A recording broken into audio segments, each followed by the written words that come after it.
ꯑꯍꯥꯟꯕꯃꯛꯇꯗ channel ꯑꯁꯤꯒꯤ ꯃꯥꯏꯀꯩꯗꯒꯤ ꯃꯌꯥꯝꯕꯨ ꯇꯔꯥꯝꯅ ꯑꯣꯛꯆꯔꯤ꯫ ꯆꯦꯅꯦꯜ ꯑꯁꯤꯅ ꯃꯌꯥꯝꯒꯤ ꯑꯋꯥꯕ ꯄꯣꯊꯥꯕ ꯌꯥꯒꯗ꯭ꯔꯥ ꯍꯥꯏꯗꯨꯅ ꯃꯌꯥꯝꯒꯤ ꯁꯦꯕꯥ ꯇꯧꯅꯕ ꯍꯣꯠꯅꯖꯕꯅꯤ꯫ ꯆꯦꯅꯦꯜ ꯑꯁꯤ ꯃꯌꯥꯝꯒꯤ ꯁꯦꯕꯥ ꯇꯧꯕ ꯍꯧꯔꯛꯄꯗꯁꯨ ꯉꯥꯏꯖꯔꯤ꯫ ꯃꯌꯥꯝꯒꯤ ꯃꯇꯦꯡꯗꯒꯤ ꯃꯇꯝ ꯁꯥꯡꯅ ꯃꯤꯌꯥꯝꯒꯤ ꯁꯦꯕꯥ ꯇꯧꯕ ꯉꯝꯕ ꯑꯣꯏꯖꯒꯦ꯫ ꯉꯁꯤ ꯃꯌꯥꯝꯒꯤꯗꯃꯛꯇ ꯄꯨꯖꯔꯛꯂꯤꯕ ꯋꯥꯔꯤ ꯑꯁꯤꯒꯤ ꯃꯃꯤꯡꯅ ꯁꯛꯇꯤ ꯃꯨꯟꯅꯕꯤ ꯍꯤꯡꯆꯥꯕꯤ ꯑꯅꯤ꯫ ꯍꯧꯖꯤꯛ ꯃꯌꯥꯝ ꯄꯨꯟꯅ ꯋꯥꯔꯤ ꯑꯁꯤ ꯇꯥꯃꯤꯟꯅꯔꯁꯤ꯫ ꯊꯥꯏꯅ ꯃꯇꯝ ꯑꯃꯗ ꯂꯩꯕꯥꯛ ꯑꯃ ꯂꯩꯔꯝꯃꯤ꯫ ꯂꯩꯕꯥꯛ ꯑꯁꯤꯒꯤ ꯂꯩꯔꯤꯕ ꯅꯤꯡꯊꯧ ꯑꯁꯤ ꯃꯆꯥ ꯑꯃꯠꯇ ꯌꯥꯎꯔꯝꯗꯦ꯫ ꯃꯔꯝ ꯑꯁꯤꯅ ꯂꯩꯕꯥꯛ ꯑꯁꯤꯗ ꯂꯩꯔꯤꯕ ꯃꯤꯑꯣꯏꯁꯤꯡ ꯑꯃꯗꯤ ꯅꯤꯡꯊꯧꯅ ꯃꯈꯥ ꯇꯥꯅ ꯂꯩꯕꯥꯛ ꯑꯁꯤ ꯀꯅꯥꯅ ꯀꯝꯗꯧꯅ ꯆꯂꯥꯏꯔꯛꯀꯅꯤ ꯍꯥꯏꯅ ꯈꯟꯕ ꯃꯇꯝꯗ ꯃꯈꯣꯏ ꯑꯗꯨ ꯂꯣꯏꯅ ꯋꯥꯔꯝꯃꯤ꯫ ꯅꯤꯡꯊꯧꯅ ꯂꯩꯕꯥꯛ ꯑꯁꯤꯕꯨ ꯑꯐꯕ ꯄꯨꯛꯆꯦꯜ ꯆꯥꯎꯕ ꯂꯨꯆꯤꯡꯕ ꯑꯃꯒꯤ ꯃꯒꯨꯟ ꯆꯞ ꯆꯥꯅ ꯆꯦꯟꯕ ꯃꯤꯑꯣꯏ ꯑꯗꯨꯗ ꯂꯩꯕꯥꯛ ꯑꯁꯤ ꯁꯤꯟꯅꯕ ꯄꯥꯝꯃꯤ꯫ ꯑꯗꯨꯕꯨ ꯑꯁꯤꯒꯨꯝꯂꯕ ꯃꯤꯑꯣꯏ ꯑꯁꯤꯗꯤ ꯑꯇꯥꯡꯕꯅꯤ꯫ ꯅꯤꯡꯊꯧꯅ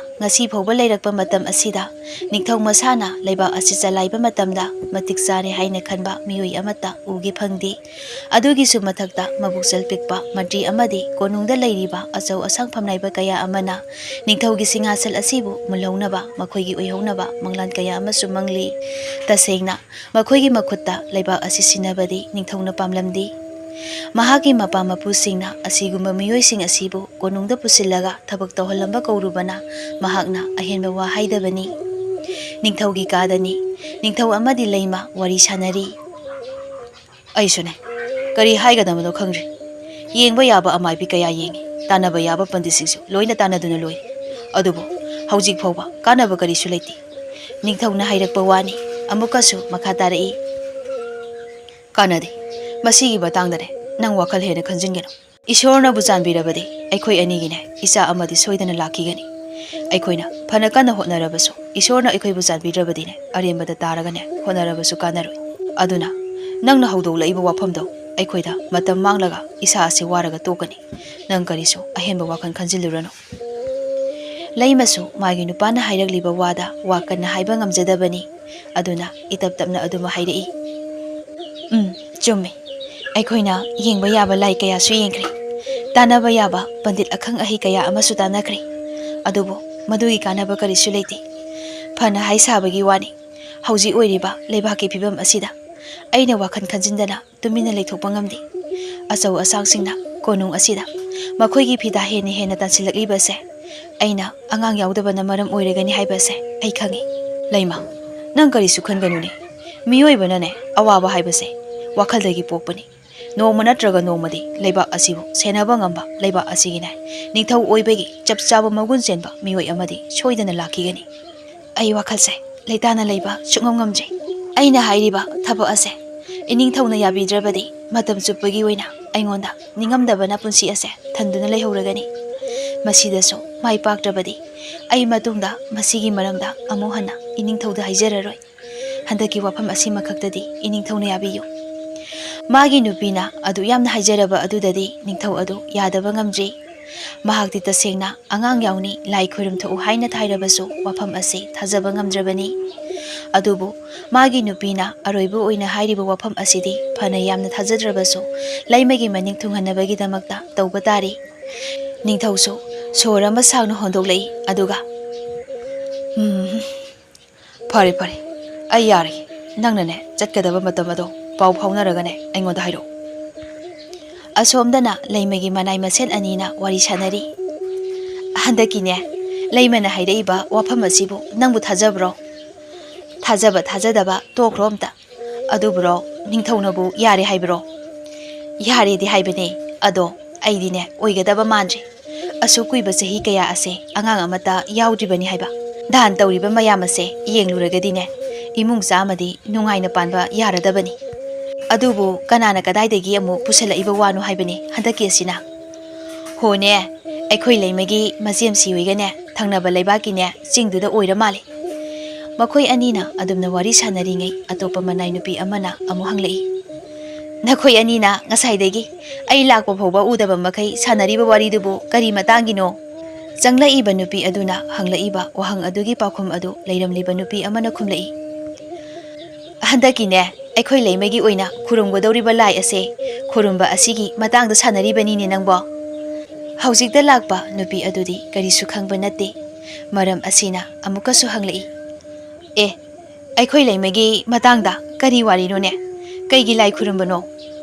Kaino nangbo pauga mata tajibro? Taji kaino noina khangliba wadubo? Ho ne handak aikhoi gi laimase amuk lai amamuk khoiram dauri. Aikhoi laimagi ne masemsi ama atopa laiba amada mayum palidana. Makhoi gi laiba ki thangnaba sing amada ne amaibi ama tanaraga angang yaunaba lai amuk khoiram thokani. Adugi matangdani aikoina wari sum sanarambanida. Makoina adumna wari sanaringai leimana go batarai. Nakhoi kanano aigi nakta amukta lawo. Wari sanaramba sing adu wari loisille. Makhoi mayamgi maraktagi nupi amana leimagi manakta sanglaga makokto haiphet nulukna tawraga hairei. Kari takpigadabano? Haujima asengba sangom chapu ama thaurang taw. Phagani. Asi hairamlaga makok adu amuk nolamlaga nupi adu thokri. Leima phamlamba adu tapna hogali. Magi makhutta karigumba amasu pairi. Madudi karisu natti. Hayeng asi lai khurumba lakani haiduna magi maseda thananaba chepau ama khakni. Asum laklaga thongnau mayada phajillaga thamliba khunu ama lawthui.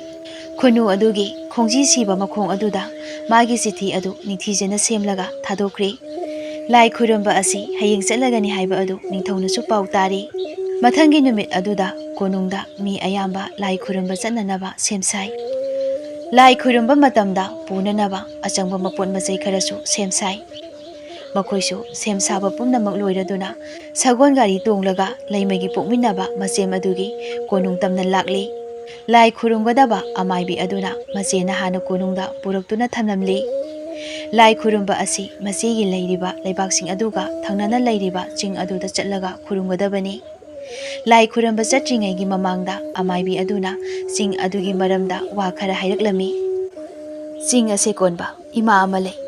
Aikhoi mayamna thajanai madudi ima ase pumnamaki pokna phamni. Aikhoi pumba imana sembirakbani imana poklibani. Masida nati sing ase heklan thokibaga leiriba singsang asidi yamna sathiba minungsi khangdaba hingchabi timu laimu kaya amagi leiphamni. Adubo aikhoi gi imana aikhoi bu hojik phoba phatraba sing adudagi ngakthokpiduna thambiri. Mamangda chahi kaya macha yaudi haiba mama mapa kaya ama mafam asida laaga pangthokiba thausing asidagi macha yauki haiba se aina amuka hena sandokna taktrabasu leiba asigi iningthau amadi mayamna hena khangbiraba wapamni. Aduna iningthaugi handak pangthokliba thau asidi nanaina angamba mateng pangjagi. Iningthaubusu imana chanbiduna thau ase maipakpa ohinbisano. Wari watai khara tauraga matung makhoi khara adu ching adubu tamna lakli. Sing adu kakhalakli. Sing adugi maton jorokpa matamda khongnang pambi yamna chawba ama hauduna leirami. Amaibi aduna tawduna khongnang pambi adugi makhongda lai khurumnaba semsarami. Lai khurumnaba mapon majai sing adu loina langba loiraba matungda ningthau amadi leimana khuru khoda kunduna leiri. Khongnang adugi makhongdana amaibi aduna laigi thau tawnaba tawri. Phana yamna kuina makhoina leiriba mafam aduda leiri. Laigi thau adu tawba loiraklaga mali. Amaibi aduna ningthau amadi leimatanaba hairei. Iningthau thamoi nungdane imabu chena ningjaraga thamoi sengna isa amatang ujagi haina nibiyudo. Yamna thamoi sengna amapu maset amata yaudana nibiyudo. Atopa ayek apan thokdanaba wakhan pumnamak lapna thambikro. Yamna chena thamoi sengna nibiyudo. Amaibi aduna yamna jeksena hairakpa wa adu ningthau amadi leimanasu soiba yade matagum. Thamoi sengna imagi mafamda macha amatang pibiyu haina nijari. Makhoi anina lai khurumba adu loiraba matungda lai khurumba adu loisilli.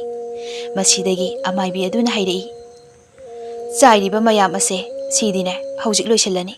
Aduga masida leiriba sangom asidine aikhoina khongnang makhong asida ngasi ahing ama thamlamlagani. Hayeng ayukne numitna ngandringe sangom ase imagi mafamda nijaraga lawthoklaga leimadane mabuk pena pijagadabani. Atopa miyoi amatanane chaba yadiko. Masi hainaraga chapu manungda yauba sangom adu thanamlaga lakliba mayam adu konung tamna amung maikai panglakli.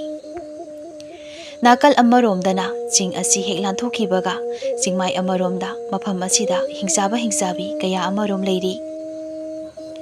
Makhoi mayam asi pumnamak phatre haibadi natti adubu phatabanadi nami ꯃꯈꯣꯏꯁꯤꯡ ꯑꯁꯤꯒꯤ ꯃꯔꯛꯇ ꯃꯈꯣꯏ ꯈꯔ ꯑꯃꯗꯤ ꯃꯤꯅꯨꯡꯁꯤꯅ ꯍꯦꯟꯅ ꯉꯝꯂꯞꯅ ꯂꯩꯕꯁꯨ ꯌꯥꯎꯔꯤ꯫ ꯐꯠꯇꯕ ꯍꯤꯡꯆꯥꯕꯤꯁꯤꯡ ꯑꯁꯤꯒꯤ ꯃꯔꯛꯇ ꯃꯁꯛ ꯃꯆꯨ ꯌꯥꯝꯅ ꯊꯤꯕꯤ ꯃꯕꯨꯛ ꯌꯥꯝꯅ ꯐꯠꯇꯕ ꯍꯤꯡꯆꯥꯕꯤ ꯑꯃꯁꯨ ꯂꯩꯔꯝꯃꯤ꯫ ꯃꯍꯥꯛꯇꯤ ꯉꯥꯏꯍꯥꯛꯀꯤ ꯍꯔꯥꯎꯅꯕꯒꯤꯗꯃꯛ ꯉꯥꯏꯍꯥꯛꯀꯤ ꯅꯨꯡꯉꯥꯏꯅꯕꯒꯤꯗꯃꯛ ꯑꯇꯣꯞꯄ ꯖꯤꯕꯁꯤꯡꯕꯨ ꯀꯩꯁꯨ ꯂꯩꯇꯅ ꯈꯟꯗꯨꯅ ꯍꯦꯛꯇ ꯐꯥꯔꯒ ꯍꯥꯠꯇꯣꯛꯂꯝꯃꯤ꯫ ꯉꯁꯤꯁꯨ ꯃꯍꯥꯛꯅ ꯖꯤꯕ ꯑꯃ ꯃꯥꯒꯤ ꯃꯊꯛꯇ ꯃꯆꯤꯟ ꯈꯨꯝꯃꯤ ꯍꯥꯏꯕꯒꯤꯗꯃꯛꯇ ꯌꯥꯝꯅ ꯀꯟꯅ ꯁꯥꯎꯔꯝꯃꯤ꯫ "ꯅꯍꯥꯛ ꯑꯩꯁꯦ ꯀꯅꯥꯅꯣ ꯈꯪꯂꯒ ꯑꯩꯒꯤ ꯏꯊꯛꯇ ꯅꯆꯤꯟꯒꯁꯨ ꯈꯨꯝꯕ ꯁꯥꯔꯤ꯫ ꯉꯁꯤꯗꯤ ꯑꯩꯅ ꯅꯉꯣꯟꯗ ꯀꯔꯤ ꯇꯧꯕ ꯉꯝꯃꯤ ꯍꯥꯏꯕꯗꯣ ꯅꯪꯁꯨ ꯌꯦꯡꯉꯣ"꯫ ꯑꯁꯤ ꯍꯥꯏꯔꯒ ꯃꯍꯥꯛꯀꯤ ꯁꯛꯇꯤꯒꯤꯗꯃꯛꯇ ꯍꯥꯏꯔꯤꯕ ꯆꯩꯁꯨ ꯑꯗꯨꯗꯒꯤ ꯃꯍꯥꯛꯀꯤ ꯑꯃꯨꯕ ꯁꯛꯇꯤ ꯑꯗꯨ ꯄꯥꯏꯊꯣꯛꯂꯛꯏ꯫ ꯑꯗꯨꯕꯨ ꯑꯃꯨꯕ ꯁꯛꯇꯤ ꯑꯗꯨꯅ ꯖꯤꯕ ꯑꯗꯨꯗ ꯌꯧꯗ꯭ꯔꯤꯉꯩ ꯑꯇꯣꯞꯄ ꯅꯥꯀꯟꯗꯒꯤ ꯑꯉꯧꯕ ꯁꯛꯇꯤ ꯑꯃꯅ ꯑꯃꯨꯕ ꯁꯛꯇꯤ ꯑꯗꯨꯕꯨ ꯌꯩꯊꯠꯈꯤꯗꯨꯅ ꯖꯤꯕ ꯑꯗꯨꯗ ꯄꯥꯟꯈꯤꯗ꯭ꯔꯤ꯫ ꯍꯤꯡꯆꯥꯕꯤ ꯑꯗꯨ ꯌꯥꯝꯅ ꯁꯥꯎꯅ ꯑꯉꯧꯕ ꯁꯛꯇꯤꯅ ꯄꯥꯏꯔꯛꯏꯕ ꯃꯥꯏꯀꯩ ꯑꯗꯣꯝꯗ ꯌꯦꯡꯉꯤ꯫ ꯃꯍꯥꯛꯅ ꯌꯦꯡꯂꯛꯄ ꯃꯇꯝꯗ ꯃꯍꯥꯛ ꯀꯨꯝꯕꯤ ꯍꯤꯡꯆꯥꯕꯤ ꯑꯃ ꯂꯦꯞꯇꯨꯅ ꯂꯩꯔꯝꯃꯤ꯫ ꯑꯗꯨꯕꯨ ꯑꯉꯧꯕ ꯁꯛꯇꯤ ꯄꯥꯏꯔꯤꯕꯤ ꯍꯤꯡꯆꯥꯕꯤ ꯑꯁꯤꯗꯤ ꯑꯃꯨꯕ ꯁꯛꯇꯤ ꯄꯥꯏꯔꯤꯕꯤ ꯍꯤꯡꯆꯥꯕꯤ ꯑꯁꯤꯗ ꯃꯃꯥꯡ ꯊꯛꯇ ꯅꯨꯡꯉꯥꯏꯅꯗꯕ ꯂꯩꯔꯛꯂꯕ ꯍꯤꯡꯆꯥꯕꯤꯅꯤ꯫ ꯃꯈꯣꯏ ꯑꯅꯤꯒꯤ ꯋꯥꯈꯜꯂꯣꯟ ꯑꯁꯤ ꯑꯗꯨꯛꯀꯤ ꯃꯇꯤꯛ ꯈꯦꯠꯅꯩ꯫ ꯑꯗꯨꯅ ꯑꯃꯨꯕ ꯁꯛꯇꯤ ꯄꯥꯏꯔꯤꯕ ꯍꯤꯡꯆꯥꯕꯤ ꯑꯁꯤꯅ ꯑꯉꯧꯕ ꯁꯛꯇꯤ ꯄꯥꯏꯔꯤꯕꯤ ꯍꯤꯡꯆꯥꯕꯤ ꯑꯁꯤꯕꯨ ꯌꯥꯝꯅ ꯅꯨꯡꯁꯤꯔꯝꯗꯦ꯫ ꯃꯥꯒꯤ ꯃꯇꯧ ꯑꯗꯨ ꯎꯕꯗ ꯃꯇꯝ ꯑꯗꯨꯗ ꯑꯃꯨꯕ ꯁꯛꯇꯤ ꯄꯥꯏꯔꯤꯕꯤ ꯍꯤꯡꯆꯥꯕꯤ ꯑꯗꯨꯅ ꯌꯥꯝꯅ ꯁꯥꯎꯅ ꯍꯥꯏꯔꯛꯏ꯫ "ꯅꯍꯥꯛ ꯃꯐꯝ ꯑꯁꯤꯗ ꯀꯩꯗꯧꯕ ꯂꯥꯛꯄꯅꯣ? ꯃꯐꯝ ꯑꯁꯤꯗ ꯅꯪꯒꯤ ꯀꯔꯤ ꯊꯕꯛ ꯂꯩ? ꯑꯩꯒꯤ ꯊꯕꯛ ꯊꯧꯔꯝ ꯈꯨꯗꯤꯡꯃꯛꯇ ꯅꯪꯅ ꯑꯩꯒꯤꯏꯐꯝꯗ ꯑꯁꯨꯛ ꯌꯥꯝꯅ ꯌꯦꯠꯂꯤꯕꯁꯦ ꯀꯔꯤꯒꯤꯅꯣ?" ꯑꯉꯧꯕ ꯁꯛꯇꯤ ꯄꯥꯏꯕ ꯍꯤꯡꯆꯥꯕꯤ ꯑꯁꯤꯅ ꯁꯥꯎꯅ ꯉꯥꯡꯂꯛꯏꯕꯤ ꯈꯣꯜ ꯑꯗꯨꯒꯤ ꯄꯥꯎꯈꯨꯝ ꯄꯤꯔꯛꯏ꯫ "ꯅꯪꯒꯤ ꯊꯕꯛ ꯊꯧꯔꯝꯗ ꯑꯩꯅ ꯌꯦꯠꯅꯤꯡꯗꯅ ꯌꯦꯠꯂꯨꯕ ꯅꯠꯇꯦ꯫ ꯑꯩꯒꯤ ꯃꯥꯡꯗ ꯂꯩꯔꯤꯕ ꯃꯔꯥꯜ ꯂꯩꯇ꯭ꯔꯕ ꯖꯤꯕ ꯑꯁꯤꯕꯨ ꯀꯟꯕꯅꯤ꯫ ꯃꯁꯤꯗ ꯑꯩꯅ ꯅꯉꯣꯟꯗ ꯌꯦꯡꯊꯤꯈꯤꯕ ꯀꯔꯤꯁꯨ ꯂꯩꯇꯦ"꯫ "ꯃꯔꯥꯜ ꯂꯩꯇꯦ ꯍꯥꯏꯕꯗꯤ ꯀꯅꯥꯅ ꯍꯥꯏꯔꯤꯕ ꯍꯥ? ꯃꯍꯥꯛ ꯑꯁꯦ ꯃꯔꯥꯜ ꯂꯩꯇꯦ ꯍꯥꯏꯕ ꯑꯁꯦ ꯅꯪ ꯈꯪꯂꯕ꯭ꯔꯥ? ꯑꯗꯨꯗꯤ ꯍꯥꯏꯌꯨ, ꯃꯍꯥꯛꯀꯤ ꯀꯔꯤ ꯃꯔꯥꯜꯅꯣ? ꯃꯍꯥꯛꯀꯤꯅꯦ ꯃꯔꯥꯜ ꯑꯗꯣ ꯆꯞ ꯆꯥꯅ ꯃꯔꯥꯜ ꯂꯩꯔꯝꯂꯕꯗꯤ ꯅꯪꯅ ꯇꯧꯒꯗꯧꯔꯤꯕ ꯊꯕꯛ ꯑꯁꯤꯗ ꯑꯩꯅꯁꯨ ꯀꯔꯤꯁꯨ ꯑꯊꯤꯡꯕ ꯂꯩꯔꯣꯏ꯫ ꯃꯁꯦ ꯑꯩꯒꯤ ꯑꯄꯥꯝꯕꯅꯤ꯫ ꯃꯁꯤꯗ ꯅꯪꯒꯤ ꯈꯨꯠ ꯌꯥꯎꯐꯝ ꯊꯣꯛꯇꯦ꯫ ꯃꯐꯝ ꯑꯁꯦ ꯊꯥꯗꯣꯛꯂꯒ ꯆꯠꯈꯤꯕꯅ ꯅꯪꯒꯤ ꯑꯐꯕ ꯑꯣꯏꯒꯅꯤ"꯫ ꯃꯥꯡꯗ ꯂꯩꯔꯤꯕ ꯑꯋꯥꯐꯝꯗ ꯇꯥꯔꯤꯕ ꯖꯤꯕ ꯑꯁꯤꯕꯨ ꯍꯨꯟꯗꯣꯛꯂꯝꯂꯒ ꯑꯩꯅ ꯆꯠꯈꯤꯕ ꯍꯥꯏꯕꯗꯨꯗꯤꯅꯦ ꯑꯣꯏꯊꯣꯛꯇꯕꯅꯤ꯫ ꯃꯁꯤꯗꯒꯤ ꯑꯃꯨꯕ ꯁꯛꯇꯤ ꯄꯥꯏꯕꯤ ꯍꯤꯡꯆꯥꯕꯤ ꯑꯗꯨꯅ ꯋꯥꯈꯜ ꯈꯟꯊꯗꯕꯤꯗ ꯃꯍꯥꯛꯀꯤ ꯑꯃꯨꯕ ꯁꯛꯇꯤ ꯑꯗꯨ ꯀꯥꯞꯊꯣꯛꯂꯛꯏ꯫ ꯑꯉꯧꯕ ꯁꯛꯇꯤ ꯄꯥꯏꯕꯤ ꯍꯤꯡꯆꯥꯕꯤ ꯑꯗꯨꯁꯨ ꯑꯗꯨꯝꯅ ꯇꯧꯔꯛꯀꯅꯤ ꯍꯥꯏꯕꯗꯤ ꯈꯜꯂꯨꯗꯕꯅ ꯁꯛꯇꯤ ꯑꯗꯨ ꯉꯥꯛꯊꯣꯛꯄ ꯉꯝꯍꯧꯗ꯭ꯔꯤ꯫ ꯀꯥꯞꯂꯛꯈꯤꯕ ꯑꯃꯨꯕ ꯁꯛꯇꯤ ꯑꯗꯨꯅ ꯑꯉꯧꯕ ꯁꯛꯇꯤ ꯄꯥꯏꯕꯤ ꯍꯤꯡꯆꯥꯕꯤ ꯑꯗꯨꯗ ꯁꯥꯐꯨ ꯀꯟꯅ ꯄꯥꯜꯂꯤ꯫ ꯁꯥꯐꯨ ꯑꯗꯨꯒꯤ ꯃꯌꯥꯏꯅ ꯑꯉꯧꯕ ꯁꯛꯇꯤ ꯄꯥꯏꯕꯤ ꯍꯤꯡꯆꯥꯕꯤ ꯑꯗꯨ ꯈꯔ ꯂꯥꯞꯅ ꯄꯥꯏꯊꯣꯛꯂꯒ ꯎ ꯑꯃꯗ ꯌꯩꯁꯤꯟꯗꯨꯅ ꯂꯩꯃꯥꯏꯗ ꯑꯃꯨꯛ ꯇꯥꯔꯛꯂꯤ꯫ ꯑꯉꯧꯕ ꯁꯛꯇꯤ ꯄꯥꯏꯕꯤ ꯍꯤꯡꯆꯥꯕꯤ ꯑꯗꯨꯅ ꯇꯥꯔꯒ ꯂꯩꯔꯤꯉꯩ ꯇꯟꯖꯥ ꯑꯗꯨꯗ ꯑꯃꯨꯕ ꯁꯛꯇꯤ ꯄꯥꯏꯕꯤ ꯍꯤꯡꯆꯥꯕꯤ ꯑꯗꯨꯅ ꯃꯍꯥꯛꯀꯤ ꯃꯅꯥꯛꯇ ꯆꯪꯁꯤꯜꯂꯒ ꯑꯗꯨꯒ ꯍꯥꯏꯔꯛꯏ꯫ "ꯀꯩꯗꯧꯔꯦ ꯍꯧꯖꯤꯛꯇꯤ?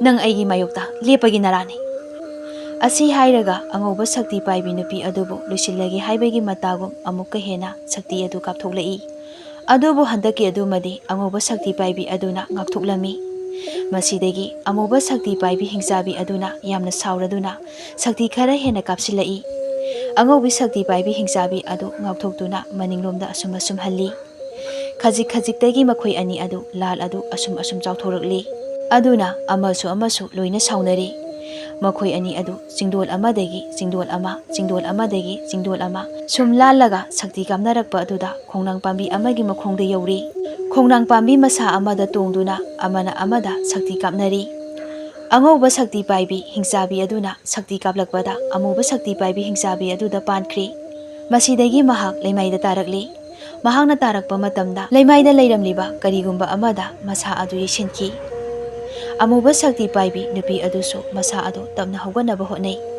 ꯑꯉꯧꯕ ꯁꯛꯇꯤ ꯄꯥꯏꯕꯤ ꯅꯨꯄꯤ ꯑꯗꯨꯁꯨ ꯃꯈꯥꯗ ꯀꯨꯝꯊꯔꯛꯏ꯫ ꯃꯍꯥꯛꯁꯨ ꯎꯔꯦ ꯆꯐꯨ ꯑꯃ ꯀꯥꯏꯗꯨꯅ ꯀꯔꯤꯒꯨꯝꯕ ꯑꯉꯧꯕ ꯄꯣꯠꯁꯛ ꯑꯃ ꯏꯆꯥꯏ ꯆꯥꯏꯗꯨꯅ ꯂꯩꯔꯤꯕ ꯑꯗꯨ꯫ ꯃꯈꯣꯏ ꯑꯅꯤꯅ ꯑꯗꯨꯝꯅ ꯂꯩꯔꯤꯉꯩ ꯃꯇꯝꯗ ꯑꯀꯣꯏꯕ ꯑꯗꯨ ꯑꯏꯪꯕ ꯅꯨꯡꯁꯤꯠ ꯁꯤꯠꯂꯛꯏ꯫ ꯃꯈꯣꯏ ꯑꯅꯤꯒꯤ ꯁꯛꯇꯤ ꯄꯨꯝꯕ ꯃꯥꯡꯈꯤꯕꯒꯨꯝ ꯃꯁꯥꯁꯤꯡ ꯑꯗꯨ ꯂꯣꯏꯅ ꯁꯣꯟꯊꯔꯛꯂꯤ꯫ ꯑꯅꯤꯃꯛ ꯆꯨꯝꯅ ꯐꯥꯎꯕ ꯂꯦꯞꯄ ꯉꯝꯗꯅ ꯂꯩꯃꯥꯏ ꯑꯗꯨꯗ ꯈꯨꯔꯨꯞ ꯀꯨꯜꯂꯒ ꯂꯩꯔꯤ꯫ ꯃꯈꯣꯏꯅ ꯑꯗꯨꯝꯅ ꯂꯩꯔꯤꯉꯩ ꯂꯝ ꯑꯁꯤꯕꯨ ꯀꯣꯜꯂꯤꯕ ꯏꯃꯥ ꯑꯗꯨ ꯊꯣꯛꯂꯛꯏ꯫ ꯌꯥꯝꯅ ꯁꯥꯎꯅ ꯃꯈꯣꯏ ꯑꯅꯤꯗ ꯍꯥꯏꯔꯛꯏ꯫ "ꯅꯈꯣꯏ ꯑꯅꯤꯅ ꯑꯩꯒꯤ ꯏꯔꯝ ꯑꯁꯤꯗ ꯂꯥꯛꯂꯒ ꯉꯁꯤ ꯇꯧꯔꯤꯕ ꯊꯕꯛ ꯑꯁꯦ ꯄꯥꯞꯅꯤ꯫ ꯅꯤꯡꯊꯧ ꯑꯃꯗꯤ ꯂꯩꯃ ꯑꯅꯤꯅ ꯀꯌꯥꯒꯤ ꯃꯇꯤꯛ ꯊꯃꯣꯏ ꯁꯦꯡꯅ ꯑꯩꯉꯣꯟꯗ ꯃꯆꯥ ꯑꯃꯠꯇ ꯅꯤꯖꯈꯤꯕ ꯅꯕꯥꯅꯤꯅ ꯄꯨꯝꯅꯃꯛ ꯇꯥꯍꯜꯂꯕꯅꯤ꯫ ꯅꯈꯣꯏ ꯑꯅꯤꯅ ꯉꯁꯤ ꯇꯧꯔꯤꯕ ꯊꯕꯛ ꯑꯁꯤꯒꯤ ꯄꯥꯞ ꯑꯁꯦ nakhoi anina sungsoi soidana pugani makhoi anisu makhoina khwaidagi soiba thaba ama tawrure haiba asi khangli ima aikhoi lali aikhoi bu amukta ngakpiyu aikhoi da dandi oina pibiyu ima nakhoi anidi matam chuppagi oina ut oina mangkhro haiba sabase sola phawba aigi jimbala sina pelaroi angauba sakti paibi hingchabi aduna hairei adumnadi tawbiganu ima na pibiba dandi ama hekta aikhoi yajage makhoina kanna he haimanba aduda sauriba imasu khajitangdi phatharakli aduga hairei phare adu oiba taragadi haye ningthau lakpa matamda amana ningthaubu awafamda tahanaba hotnagadabani aduga amana ningthaubu kannaba hotnagadabani masida angamba mi aduna laibak phana chana konungda ningthaugi macha oina mapu ama pokpa phangjagani aduga ngamdaba aduna khudakta ut oina ongani asi hairaga chatkri makhoi ani su hanadagi hena yengnarakli adubu makhoi ani gi marani imana adu phajana tawramliba wayel aduda wa hairuba ngamjri makhoina sangom jafu adu mitrangi sakti tawduna amuka hena samjilli adubu jafu aduda magi matikti karisu leitri chumnadagi miya mamangda lila sanabani asumna mathangi numit yauraduna ningthau amadi mahagi khongburoi kharaga lakli ningthauna khongnang aduda khurumlaga jafu adu hekpaige tawbada kadomdaigino khanghaudana amuba sakti amana yamna thuna pairei adubu ningthau tamna paisallaiba sakti adubu angauba sakti aduna amungak thokri khudakduda tawrukliba mayam aduda ningthau adu gyanmen tadri atopa lami sing adusu ingangakli masidagi amuba sakti paibi hingchabi amadi angauba sakti paibi hingchabi ani adu amuka hena sakti kamnarakli amuba sakti paibi hingchabi aduna ningthaubu soknanaba hotnai aduga angauba sakti paibi hingchabi aduna ningthaubu ngaukthoklami ningthaubu soktanaba hotnaba matamda ningthaugi lalmising aduna amuba sakti paibi hingchabi adu tamna landaba haurakli makhoi mayam aduna landarakpa aduda amuba sakti paibi hingchabi adudi asum sontharakli mamai thangdadi angauba sakti paibi hingchabi aduna sakti kaplakpa matamda amuba sakti paibi hingchabi aduda pankhiduna hingchabi adu laimai thakta tarakli khudak aduda amuba sakti paibi hingchabi adu ut onkhri mathau loirabada angauba sakti paibi hingchabi adu sumangkhri haujikta mimangdo thokiba thaudo adu karino haina khalli akoisu matamna yadabadagi chafu adu puraktuna amaibi aduna haiba adu loina tawrami matam kharagi matungda laima adu miroli mahaki macha oina lakliba asi angauba sakti paibi hingchabi aduni adubu mahakti mama mapokta kari thoki haibagi wakhal amata leitri ningthaugi konung aduda ningthau amadi laima machaduga tawraga makhoina nungaina panba adu uraga